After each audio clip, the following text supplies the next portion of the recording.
Hello दोस्तों, ए plus exam study में आपका स्वागत है।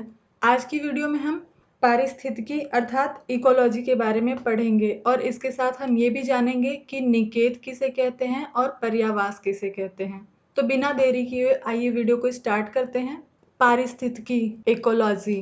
पारिस्थितिकी क्या है? 1866 में अर्नस्ट हैकल के द्वारा सर्वप्रथम पारिस्थितिकी शब्द का प्रयोग किया गया था। तो जो अर्नस्ट हैकल हैं, इनके द्वारा सबसे पहले पारिस्थितिकी शब्द का प्रयोग किया गया था। अब आइए देखते हैं कि इकोलॉजी किसे कहते हैं। इकोलॉजी ग्रीक भाषा के दो शब्दों ओइकास प्लस लोगास से मिलकर बना है, जहां ओइकास का अर्थ क्या है? रहने का स्थान, और लोगास का क्या अर्थ है? अध्ययन करना। तो इस प्रकार हम इसकी परिभाषा बना सकते हैं कि जीव के रहने के स्थान का अध्ययन करना ही इकोलॉजी कहलाता है। अर्थात जीव जहां भी रह रहा है उस स्थान का अध्ययन करना क्या कहलाता है? इकोलॉजी कहलाता है। इसके साथ इसकी एक डेफिनेशन हम और भी देख सकते हैं, जैसे पर्यावास और निकेत का क्रमबद्ध अध्ययन करना पारिस्थितिकी कहलाता है। कहने का मतलब है कि पर्यावास और निकेत का क्रमबद्ध अध्ययन करना पारिस्थितिकी कहलाता है। लेकिन यह डेफिनेशन हम तभी समझ पाएंगे जब हमें मालूम हो कि पर्यावास किसे कहते हैं और निकेत किसे कहते हैं। तो आइए देखते हैं कि पर्यावास किसे कहते हैं। पर्यावास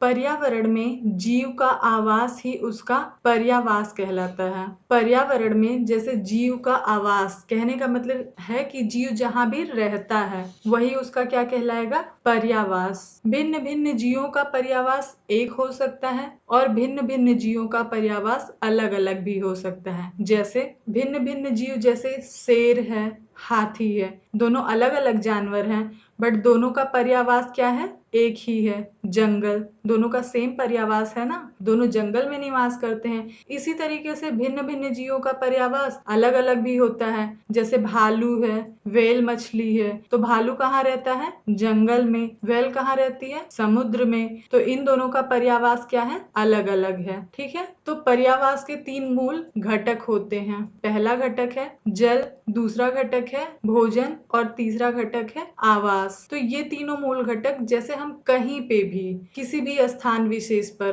पर्यावास निर्माण अगर करते हैं तो उसके लिए ये आवश्यक है। कहने का मतलब है अगर हम कहीं भी रह रहे हैं तो बिना जल के तो रह नहीं सकते, बिना भोजन के भी नहीं रह सकते और बिना आवास के भी नहीं रह सकते। तो इस तरीके से हमने देखा कि पर्यावास किसे कहते हैं? जीव का जो आवास है उसे हम पर्यावास कहते हैं। तो आइए देखते हैं कि निकेत किसे कहते हैं। निकेत भिन्न भिन्न जीवों का पर्यावास एक हो सकता है, परंतु उनके कार्य करने की क्षमता सदियों अलग अलग होती है। कहने का मतलब है कि जैसे कि अभी हम देखें कि हाथी है, शेर है, दोनों जीव, दोनों का पर्यावास एक था, बट दोनों की कार्यात्मक क्षमता कभी भी एक जैसी नहीं हो सकती है। किसी की कार्य करने की क्षमता अधिक होती है तो किसी के कार्य करने की क्षमता कम होती है। अतः किसी जीव की कार्यात्मक इकाई या कार्यात्मक क्षमता निकेत कहलाता है। तो किसी भी जीव का जो कार्य करने की क्षमता होती है, जिसे हम कहते हैं कार्यात्मक इकाई अर्थात कार्यात्मक क्षमता, उसे ही हम क्या कहते हैं? निकेत कहते हैं। ठीक है, निकेत को ही जीव की व्यापारिक इकाई भी कहा जाता है।